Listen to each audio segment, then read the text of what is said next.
깜짝 놀랄 만한 소식 하나 더 있습니다. 과거 학교폭력 논란으로요. 2차례나 사과하고 방송에서까지 하차했던 이원일 셰프의 약혼녀인 김유진 PD가요. 오늘 새벽 SNS에 글을 올린 뒤에 극단적인 선택을 한 것으로 알려졌습니다. 병원 관계자의 목소리부터 먼저 들어보겠습니다.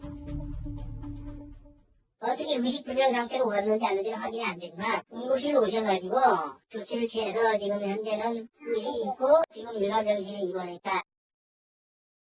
일단 오늘 좀 많은 관심을 받고 있는 사건이 이게 좀 짚어볼 수 있는데 장혜철 평론가님.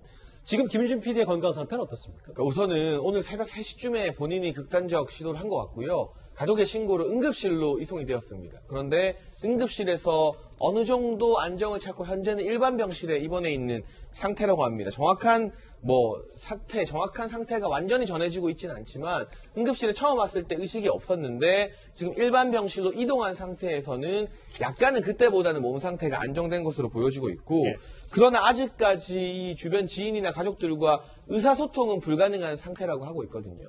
건강 상태에 대해서 조금 더 지켜봐야 되는 그러한 상황 같습니다. 왜냐하면 2차례 사과도 했고 방송에서 하차를 했는데 어제 또 SNS에 본인이 어떤 극단적인 선택을 하기 전에 사실이 아니고 억울하고 피해를 보고 이유를 막론하고 전화를 걸어왔고 여러 가지 얘기를 했단 말이죠. 이 부분을 좀 저희가 알아봐 보긴 해야 될 것 같은데. 근데 누군가 이제 협박 문자고 전화를 걸어왔다는 저 얘기는 김유진 PD뿐만 아니라 그 가족인가요? 가족 중에 누구 한 분이 또 이제 SNS에 그런 글을 썼다는 아마 기사가 오후에 제가 본 것 같은데. 네. 그러니까 김유진 PD 측에서는 아마 저 부분을 좀 문제를 삼고 있는 것 같아요. 그러니까 일단은 학교 폭력이 사실인지 아닌지는 대한 내용들은 아직은 저희가 알 수 있는 건 아닌데 그 부분에 대한 거는 처음에는 사실 좀 죄송하다 그랬다가 이제 지금은 그때는 이유를 막론하고 죄송하다 이렇게 얘기했다가 지금은 이제 그 내용은 사실이 아니다라는 것 같거든요. 그러니까 예를 들어 학교 폭력 의혹들 중에서 모두 다 아니라는 건 아닌 것 같은데 그러니까 일부 부분에 대해서는 좀 과장된 부분이 있다 이런 취지인 것 같아요. 지금 글을 읽어서는. 왜냐하면 아직까지 팩트는 저희가 알 수 있는 건 아니니까. 그렇죠. 가해자라고 지목된 측, 피해자라고 주장한 측의 내용이 사실이 조금 상반되는 게 있어서.